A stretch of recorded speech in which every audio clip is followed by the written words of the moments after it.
हर खबर पर होगी आपकी पकड़। डाउनलोड कीजिए एबीपी लाइव ऐप। करीब 21,000 किलोमीटर की सीमा, उस पर भी चीन और पाकिस्तान जैसे पड़ोसी, तो सामरिक मजबूती को बुलंद रखने की चिंता ही फ्रांस से हमें राफेल जैसा मारक विमान मंगाने पर मजबूर करती है। पिछले माह जब फ्रांस से राफेल ने हिंदुस्तान की सरजमी को चूमा तो दुश्मनों के होश फाख्ता हो गए थे। लेकिन राज की बात इससे ज्यादा बड़ी है, और वो ये है कि हमारे हौसलों की उड़ान अब राफेल से ज्यादा मारक और घातक होने जा रही है।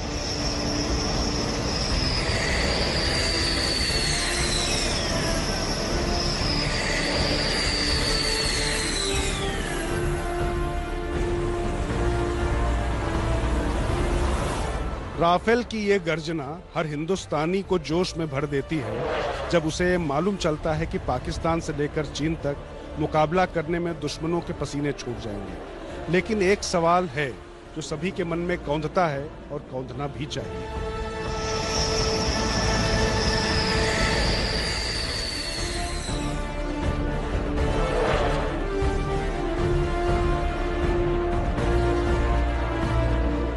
सवाल ये कि चिनूक, राफेल, S-400 जैसे अत्याधुनिक युद्धक बेड़ा भारत में क्यों तैयार नहीं हो सकता। सवाल ये है कि जब हम आत्मनिर्भर भारत की बात करते हैं तब क्या सामरिक सक्षमता उस दायरे में नहीं आती।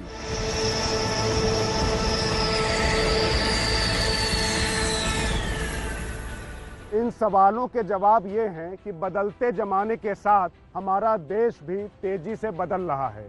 आज की तारीख में हम हथियारों के मामले में दुनिया के सबसे बड़े इंपोर्टर हैं, लेकिन आने वाले वक्त में हम न सिर्फ आत्मनिर्भर होंगे बल्कि दुनिया के दूसरे देशों को युद्धक उपकरण बेच रहे होंगे, और इस योजना को अमली जामा में लाने का काम तेजी से शुरू हो चुका है। हथियारों के मामले में आत्मनिर्भर बनने और दुनिया को एक्सपोर्ट करने की महाशक्ति बनने के लिए 3-fold आइडिया पर काम शुरू हो गया है। रक्षा उपकरणों के मामले में आत्मनिर्भर होने के लिए पहला फैसला यह है कि इनका निर्माण करने में सक्षम कंपनियों को प्रोत्साहित किया जाएगा। दूसरा कदम यह है कि सेना की जरूरत के मुताबिक रक्षा उपकरणों के निर्माण और विकास को बल देने की नीति पर काम आगे बढ़ेगा। तीसरा कदम यह है कि 101 तरह के हथियारों और उपकरणों के आयात पर रोक लगा दी गई है ताकि उनका निर्माण भारत में ही सुनिश्चित हो सके। राज की बात यह है कि जिन 101 हथियार उपकरणों को निगेटिव लिस्ट में रखा गया है उसकी सूची रक्षा उत्पादन विभाग ने तैयार नहीं की है। इन चीजों के आयात पर प्रतिबंध CDS विपिन रावत की अगुवाई वाले डिपार्टमेंट ऑफ मिलिट्री अफेयर्स ने लगाया है ताकि तीनों सेनाओं की जरूरतों के अनुरूप उत्पादन किया जा सके और उनको किसी भी तरीके की कमी महसूस ना हो।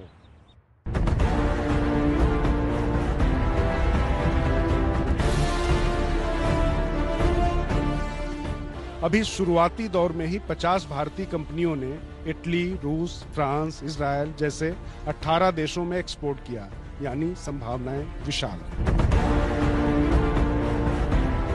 एक और बड़ी बात, भारत ने 2025 तक अपना रक्षा निर्यात 35,000 करोड़ रुपए तक ले जाने का लक्ष्य रखा है ताकि हमारा बजट भी बचे और हम विश्व शक्ति बनने की दिशा में 2 कदम और आगे बढ़ें। राज की बात में इस हफ्ते इतना ही। आपसे विदा लूं उससे पहले आपको याद दिला दूं, मैंने इसी कार्यक्रम में आपको बताया था कि सुशांत सिंह राजपूत के परिजनों को मुंबई के एक आला अधिकारी ने फोन करके मुंबई जगत की तमाम नामचीन हस्तियों का नाम लेने के लिए दबाव बनाया था। बाद में उनके परिवार ने यह बयान जारी करके इस खबर की तस्दीक की। इसी तरह मैंने ही आपको बताया था कि लाल किले की प्राचीर से 15 अगस्त को नरेंद्र मोदी प्रधानमंत्री के तौर पर यह ऐलान करने वाले हैं कि जम्मू कश्मीर में चुनाव होंगे। इस खबर की भी तस्दीक हुई। इसी तरह राज की बातें समय से पहले मैं आपको बताऊंगा। फिलहाल मुझे दीजिए इजाजत। रात को 8 बजे अगले रविवार को फिर हाजिर होऊंगा। नमस्कार।